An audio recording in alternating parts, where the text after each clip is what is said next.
같이 저와 여러분을 충만히 저와 여러분에게 임하게 된 줄로 믿습니다.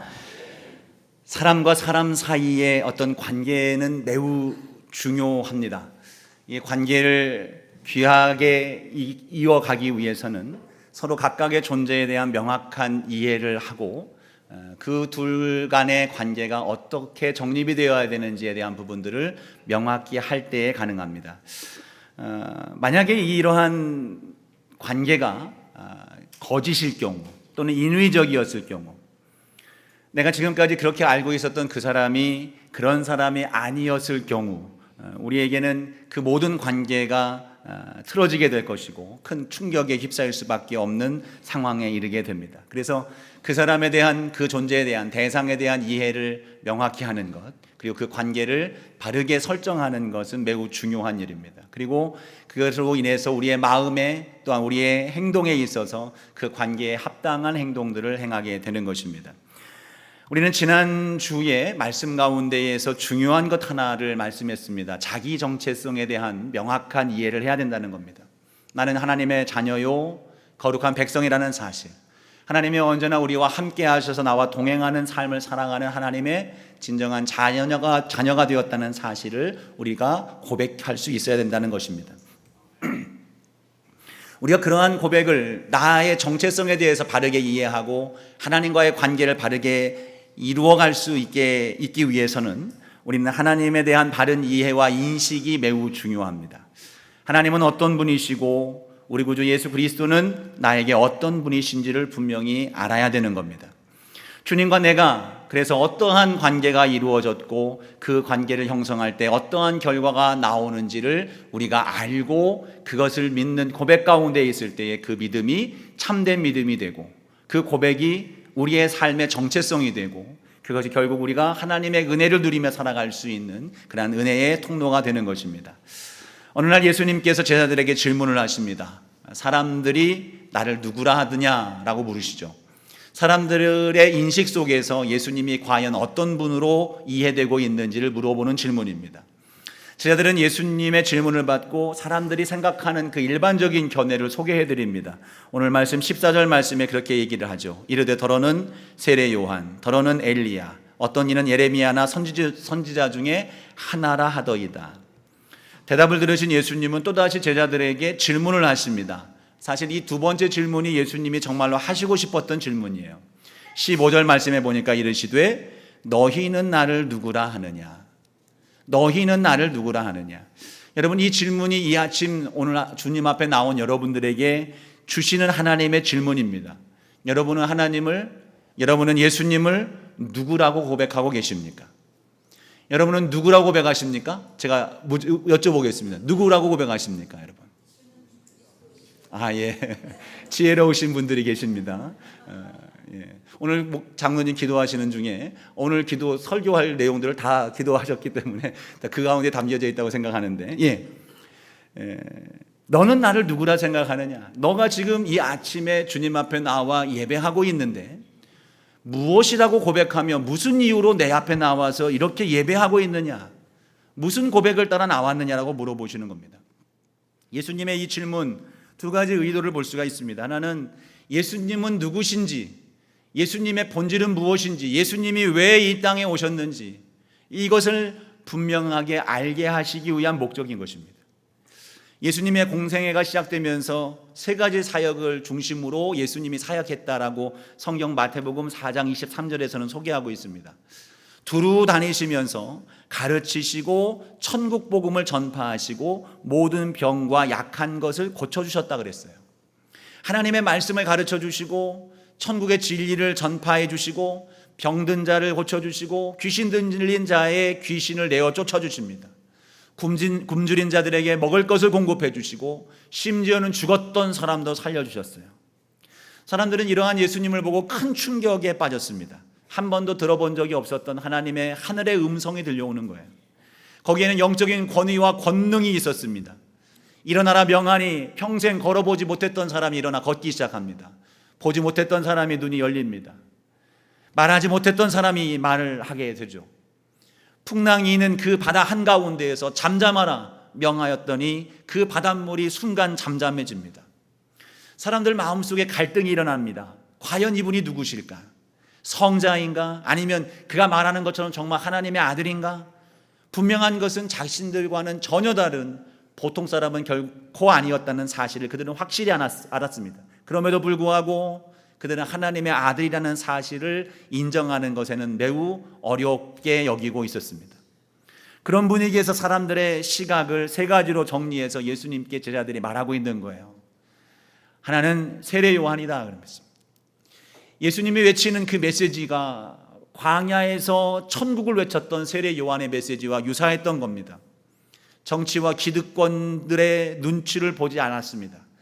수도 없이 예수님 주변에는 바리새인들이, 그 시대의 제사장들이, 서기관들이 예수님을 책잡기 위해서 쫓아나와 예수님을 바라보고 있었지만 예수님은 한마디도 그들의 시선을 의식하지 않고 그가 전하시고자 했던 그 복음을 전하고 계셨습니다.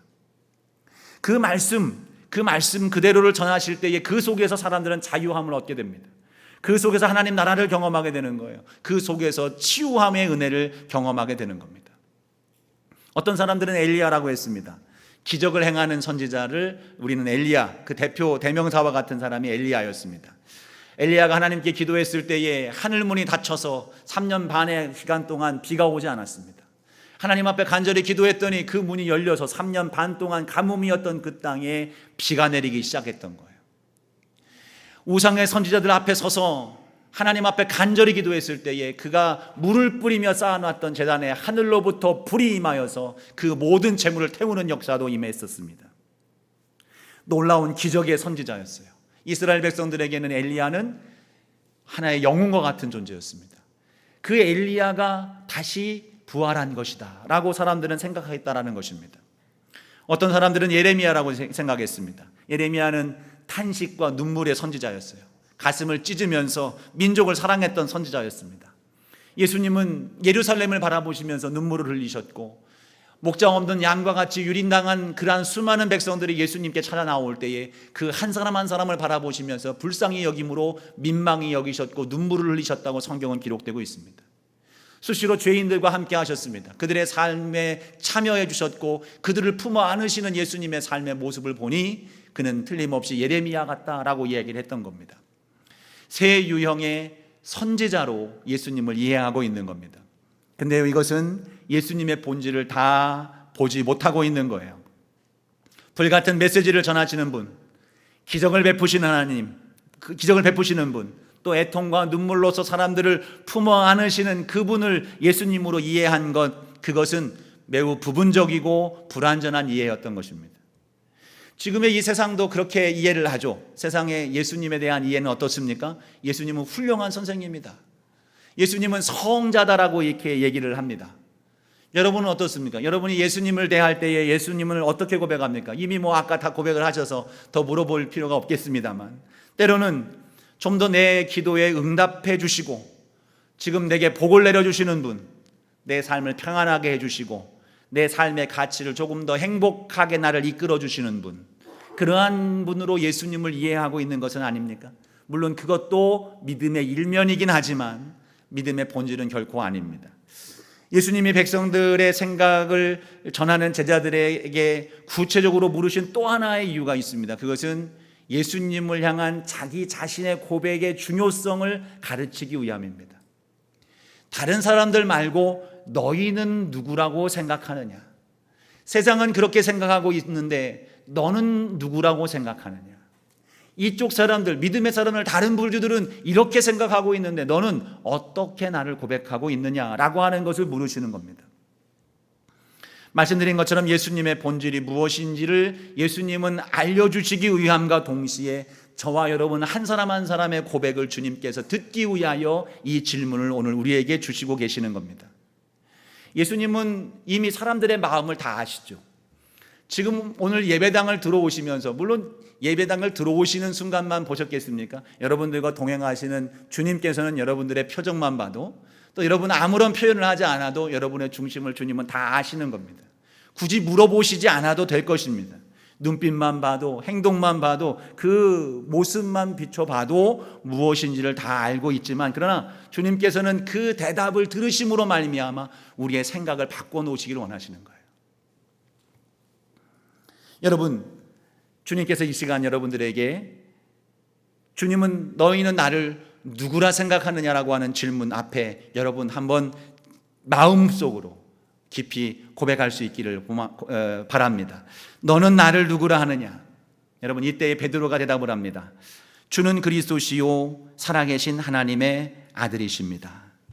주는 그리스도시요 살아계신 하나님의 아들입니다. 베드로는 자신도 모르는 사이에 성령의 감동을 따라서 고백합니다. 그 누구도 예수님을 하나님의 아들이라고 인정하며 고백하기를 머뭇거리는 그때에 베드로는 하나님의 강한 감동을 따라서 너무나도 완벽한 고백을 하고 있는 겁니다. 베드로를 통해서 우리가 고백해야 될 참된 신앙의 고백을 우리에게 보여주고 계시는 겁니다. 예수님은 그리스도이십니다. 여러분 믿으시죠? 아멘. 주님은 살아계신 하나님의 아들이신 줄로 믿습니다. 여러분 믿으십니다. 우리 함께 우리의 입술로 한번 고백해 볼까요? 주는 그리스도시요 살아계신 하나님의 아들입니다. 한번 함께 합니다. 시작. 주는 그리스도시요 살아계신 하나님의 아들이십니다. 이 고백이 우리의 입술로 날마다 고백이 되어야 됩니다. 로마서 10장 10절 말씀에 보니까 사람이 마음으로 믿어 의에 이르고 입으로 시인하여 구원에 이르느니라. 마음으로 그런 줄 알아요. 그 고백을 따라서 주님은 우리에게 의로움의 은혜를 덧입혀 주십니다. 그리고 우리의 입술로 그것을 고백하여 세상에 내가 그리스도를 주로 고백한다라고 하는 그 시인함을 통해서 우리의 구원이 이루어진다라고 말씀하고 있는 겁니다. 그 인정함, 마음의 인정함과 우리의 입술의 인정함, 그것이 우리의 믿음이 되는 겁니다. 주님은 베드로에게 말씀하시는 거예요. 이것을 내게 알게 한 것은 혈육이 아니라 하늘에 계신 내 아버지라. 지금 저와 여러분이 저의 강요에 의해서 주님은 그리스도시요 살아계신 하나님의 아들이라고 고백한 것 같지만 여러분 전혀 아닙니다. 이것이 성령님의 인도하심입니다. 고린도전서 12장 3절 후반부에 보니까 또 성령으로 아니하고는 누구든지 예수를 주시라 할 수 없느니라. 여러분 만약에 이 가운데에 주님을 주라 고백할 수 없고 그리스도라 고백할 수 없는 분은 그 마음에는 인정하지 못했을 거예요. 그것이 두 가지가 동의하지 못한 겁니다. 성령의 인도하심을 받은 자만이 그가 주님은 그리스도시요 살아계신 하나님의 아들이심을 고백하게 된 것입니다. 이것이 우리의 혈과 육으로 우리의 지식으로 일어난 것이 아니라 성령님의 우리 안에 역사하시고 우리를 그렇게 고백하게 이끌어 가시는 거예요. 오늘 성령 강림절인데 사실 성령께서 우리 가운데 임하셔서 가장 중요하게 행하시는 그 사역이 무엇입니까? 바로 저와 여러분에게 이 고백을 이루어내시는 겁니다. 성령은 우리에게 여러 가지 중보자가 되시고 도와주시지만 가장 핵심적인 것은 저와 여러분으로 하여금 마음으로 믿고 입술로 고백할 수 있는 이 고백을 행할 수 있도록 오늘 또 우리에게 작용하시고 역사해 주시는 겁니다. 그래서 믿음이 얼마나 우리가 이것이 은혜인지 몰라요. 혈과 육, 지식과 내 논리와 세속적인 어떤 이해들이 나를 가로막는 장벽으로 서 있지만 성령께서는 끊임없이 우리 안에 그 고백을 할 수 있도록 가르쳐 주시는 거예요. 예수님은 그리스도시야. 예수님은 살아계신 하나님의 아들이야.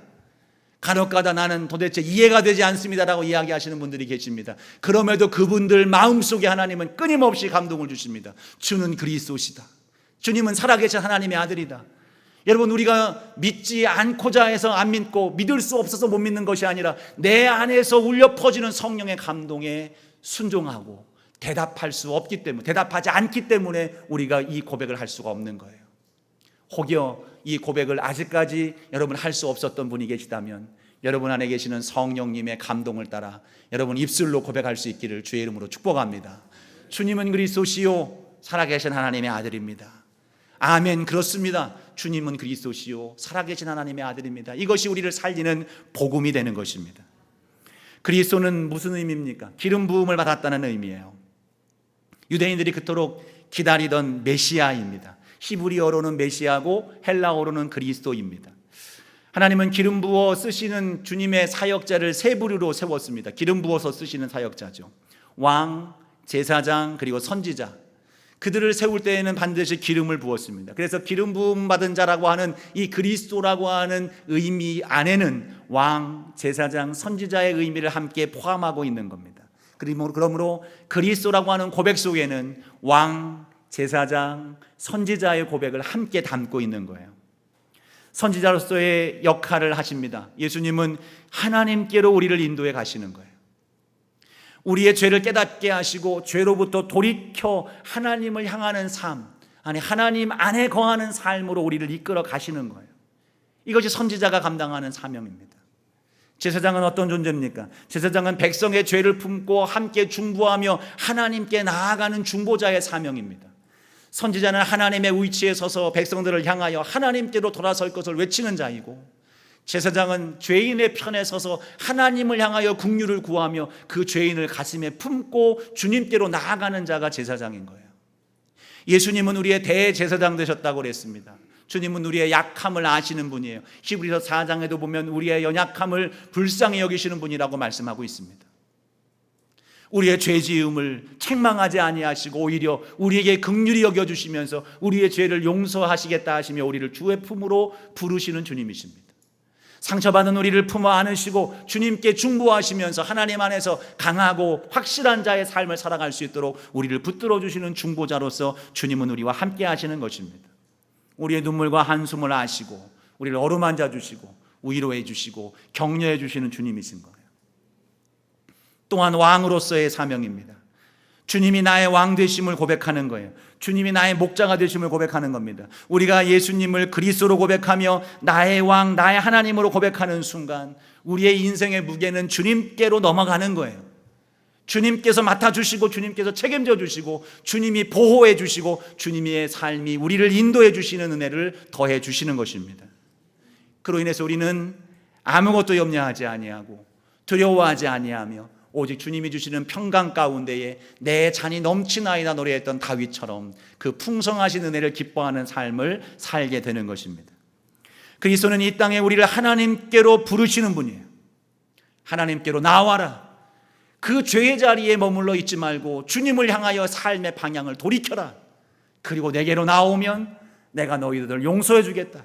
깨끗이 해주겠다. 회복시켜 주시겠다. 새 생명을 주시겠다. 우리의 모든 죄를 씻어주시고 왕이 되어주셔서 우리의 삶을 책임져 주시고 이끌어 가시는, 우리의 삶을 통치하심으로 바실레이아라고 하는 천국의 의미처럼 우리를 다스림으로 우리의 삶 속에 천국을 이루어 주시는 주님이신 줄로 믿습니다.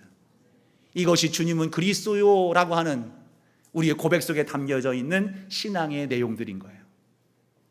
여러분, 주님은 저와 여러분의 그리스도가 되심을 믿습니다. 이어지는 고백은 무엇입니까? 살아계신 하나님의 아들이십니다. 하나님의 아들이라는 고백은 그가 바로 하나님이라는 고백과 같은 고백입니다. 유대인들이 예수님을 죽이려고 했던 이유 가운데 하나가 바로 하나님을 아버지라고 불렀다는 거예요. 그것은 자기 자신을 하나님과 동등되게 여겼다라고 그렇게 인식한 겁니다. 그 증거가 요한복음 5장 18절에 나오고 있어요. 이렇게 말하고 있습니다. 유대인들이 이로 말미암아 더욱 예수를 죽이고자 하니 이는 안식일을 범할 뿐만 아니라 하나님을 자기의 친아버지라 하여 자기를 하나님과 동등으로 삼으심이로라. 하나님의 아들이라고 하는 고백은 바로 하나님이라는 고백과 같은 고백입니다. 예수님은 요한복음 10장 27절부터 30절에 이르기까지 이렇게 말씀을 하십니다. 내 양은 내 음성을 들으며 나는 그들을 알며 그들은 나를 따르느니라. 내가 그들에게 영생을 주노니 영원히 멸망하지 아니할 것이요 또 그들을 내 손에서 빼앗을 자가 없느니라. 그들을 주신 내 아버지는 만물보다 크심에 아무도 아버지 손에서 빼앗을 수 없느니라. 나와 아버지는 하나이니라 라고 말씀합니다. 나와 아버지는 하나이다. 예수님은 분명히 말씀합니다. 나와 아버지는 하나라. 요한복음 14장 9절에서도 하나님을 보여달라고 하는 빌립에게 예수님이 말씀합니다. 나를 본 자는 하나님을 보았다. 예수님은 살아계신 하나님이심을 믿습니다. 하나님은 과거의 하나님이 아니고 지금도 살아계셔서 역사하신 하나님, 어제나 오늘이나 동일하신 하나님, 지금도 살아계셔서 우리의 관념에 사로잡혀 있는 하나님이 아니라 지금 우리가 살아가는 이 삶의 현장에 임하셔서 우리와 함께 하시는 살아계신 하나님이신 줄로 믿습니다. 예수님이 살아계신 하나님이라면 무리를 걷는 것이 무엇이 의심이 됩니까? 예수님이 살아계신 하나님이시라면 예수님의 말씀으로 병이 낫는 역사가 무엇이 어려운 일입니까? 예수님이 하나님이시라면 예수님이 하나님과 함께 삼위일체 되신 주께서 천지를 태초에 만드셨다는 그 사실을 왜 의심하게 됩니까? 예수님이 살아계신 하나님이라는 사실을 우리가 믿는다면 예수님이 3일 만에 죽었다가 부활하셨다는 사실을 우리는 조금도 의심하지 않을 수가 있게 되는 것입니다. 예수님이 살아계신 하나님이시라면 성경에 있는 모든 말씀이 믿음이 되어지고 우리의 고백이 될 수 있는 그런 은혜로운 역사가 나타나게 되는 줄로 믿습니다. 예수님이 지금 우리 가운데 계셔서 우리의 삶 가운데 임하셔서 우리의 세세한 모든 것까지도 다 아시는 주님께서 살아계심으로 말미암아 우리의 삶에 놀라운 기적을 이루어 가시는 줄로 믿습니다.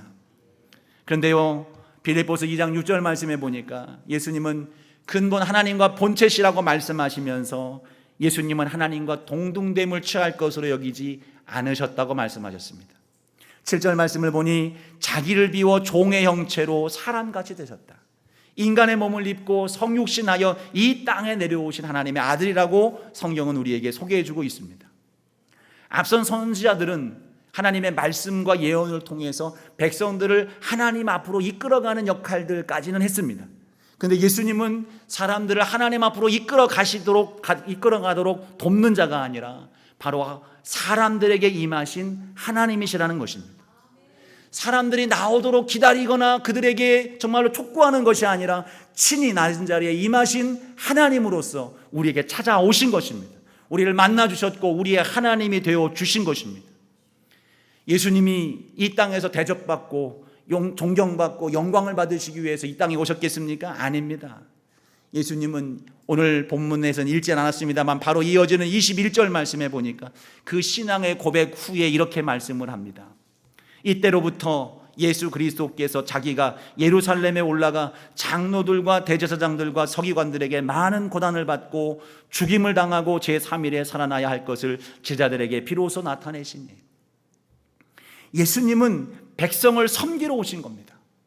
영광을 받으러 오신 것이 아니라 죽음과 심판을 앞둔 죄인들에게 그들을 살리기 위하여 대속 제물로, 우리의 모든 죄를 사하시기 위해서 대속 제물로 이 땅에 내려오신 것입니다.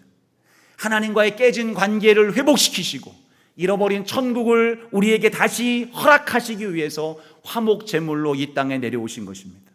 그러므로 소망 없던 우리에게 소망이 되신 거예요. 어두움밖에 없었던 절망의 가운데 처했던 우리에게 빛이 되신 주님으로 우리 가운데 임하여 주신 것입니다. 상한 심령을 위로하시고 하늘에 소망을 두며 하늘의 생명을 살아가는 백성으로서 우리 가운데 임하셔서 우리를 그렇게 회복시키기 위해서 우리 가운데 임하셔서 우리를 살리시기 위해서 죽으러 오신 것이 예수님의 목적이신 것입니다. 예수님의 생애와 그 사역, 예수님의 본질이 바로 여기에 다 집중되고 있는 거예요. 이것이 우리의 고백이 되고 이것이 우리의 믿음이 될 때에 우리의 구원은 그때 비로소 명확해지는 거예요. 베드로가 이 고백을 했을 때 예수님 반응이 어떻습니까? 17절 말씀이죠. 바요나 시몬아 내가 복이 있도다. 시몬아 내가 복이 있도다. 무엇이 복입니까? 하나님을 아는 지식으로 인해서 구원에 이르는 고백을 했기 때문에 복이 되는 거예요. 어떤 신학자가 재미있는 얘기를 했습니다. 하나님을 모르는 인생이 행복을 찾는다는 것은 마치 쌓여있는 건초더미에서 바늘을 찾는 것과 같다. 건초더미가 막 쌓여있는데 그 가운데에 바늘 얼마나 작습니까? 이걸 찾는 것과 같다는 거예요. 행복을 하나님 모르는 가운데 찾는 사람이 그렇다는 겁니다. 근데요, 더 재밌는 것은, 중요한 것은 그 건초더미에는 바늘은 본래부터 없었다는 것이다. 하나님 없이는 찾을 수 없고 하나님 없이는 이룰 수 없는 행복을 사람들은 찾으려 모든 수고와 모든 노력을 합니다. 그러나 우리는 분명히 알아야 되는 거예요. 영생은 하나님께 있다는 사실입니다. 참된 행복은 하나님께 있다는 사실이에요. 요한복음 17장 3절 말씀에 그렇게 말씀합니다. 영생은 곧 유일하신 참 하나님과 그의 보내신 자 예수 그리스도를 아는 것입니다. 우리에게 영생은 하나님을 아는 거예요. 여기서는 아는 것은 무엇입니까? 우리의 믿음을 전제하는 거예요. 하나님이 유일하신 참 하나님이시고 그를 하나님이 보내신 하나님의 아들이심을 아는 것, 그것이 믿음으로 고백되는 것, 이것이 우리를 참된 구원으로 영생으로 이끌어가는 능력이 된다는 것입니다. 이것이 복이 되는 거예요. 이 베드로의 고백 후에 18절 말씀을 보십시오. 후반부에 보니까 음부의 권세가 이기지 못하리라. 음부의 권세가 이기지 못하리라. 죽음으로 점철됐던 우리의 인생이 구원함을 받은 겁니다. 더 이상 우리는 죽음에 사로잡힌 자가 되지 않는다는 거예요. 앞서 읽었던 요한복음 10장 28절 말씀에 이렇게 말씀했죠. 내가 그들에게 영생을 주노니 영원히 멸망하지 아니할 것이요 또 그들을 내 손에서 빼앗을 자가 없느니라. 여러분, 저와 여러분이 이 믿음의 고백을 따라서 저와 여러분도 이 영생을 누리게 된 줄로 믿습니다. 또 이 베드로가 고백이 복이라고 한 이유는 그 존재가 변화가 된 것입니다. 너는 베드로라. 18절 말씀. 그때부터 시몬이었던 그 이름이 베드로로 바뀌어지는 겁니다. 신앙을 고백하고 난 뒤 시몬이라는 이름, 흔들리는 갈대라고 하는 이름이 베드로, 반석이라는 의미의 이름으로 바뀌어지는 겁니다. 어디 베드로뿐이겠습니까? 저와 여러분에게도 마찬가지입니다. 저와 여러분이 예수님을 주는 그리스도시요 살아계신 하나님의 아들이심을 고백하는 순간 저와 여러분의 존재는 완전히 바뀌게 되는 줄로 믿습니다. 저와 여러분을 반석이 되게 만들어주시는 거예요. 든든한 반석 위에 세우는 하나님의 신령한 집을 세워주셔서 하늘문을 열고 닫는 권세를 주시고 기도하면 응답받는 역사를 주 예수 그리스도의 능력이 우리의 능력으로 역사하시는 성령의 사람이 되도록 우리에게 은혜를 베풀어 주시는 겁니다. 그 반석 위에 주님은 교회를 세우셨다 그랬어요. 교회를 삼으시고 성령께서 내주하시는 은혜로운 역사를 더해 주시는 겁니다. 이 교회는 우리의 모인 공동체 교회만이 아니라 여러분 한 분 한 분이 교회가 되는 겁니다. 베드로에게만 주신 이 은혜냐? 아닙니다. 저와 여러분 역시 주는 그리스도시요 살아계신 하나님의 아들이심을 고백하는 순간 똑같은 은혜를 더하여 주시는 겁니다. 저와 여러분에게 이와 변화되는 역사를 주시고 음부의 권세가 다스림을 받지 못하는 그러한 생명 있는 존재가 되게 만들어 가시는 거예요. 수많은 사람들이 예수님을 찾아 나와서 그 주변에 움직였습니다. 그들은 자신들이 필요한 것들과 자신들의 한계를 주님 앞에 고백하면서 주님의 도우심을 간구했습니다. 그러나 이것은 제한된 예수님을 고백하는 모습이었습니다. 혹시 우리 가운데서도 제한된 예수님만 바라보는 분들이 있을 수 있습니다. 그러나 분명히 기억하십시오. 참된 신앙 고백이 우리 가운데 고백되지 아니한다면 주님의 약속하신 이 복을 우리는 누릴 수가 없습니다. 믿음으로 누릴 수 있는 참된 기쁨을 우리는 누릴 수가 없게 되는 것입니다. 여러분, 이 아침 지식과 고백의 경계에서 머뭇거리지 말고 참된 신앙의 고백으로 나아갈 수 있는 저와 여러분 모두가 되기를 간절히 소망합니다. 우리의 입술을 벌려서 주는 그리스도시요 나의 왕, 나의 구원자, 나의 모든 것임을 고백하며 살아계신 하나님의 아들이심을 고백할 수 있는 저와 여러분 모두가 되기를 소망합니다. 그 고백이 우리를 복되게 이끌어 가실 것입니다. 너는 나를 누구라 하느냐? 주는 그리스도시요 살아계신 하나님의 아들이입니다. 내가 복이 있도다. 내가 복이 있도다. 주님께서 여러분 한 분 한 분을 향해서 주시는 선포가 되기를 예수님의 이름으로 축복합니다. 기도하겠습니다. 주는 그리스도시요 살아계신 하나님이심을 믿습니다. 예수님의 이름으로 간절히 기도합니다. 아멘. 우리 다 함께 찬송 93장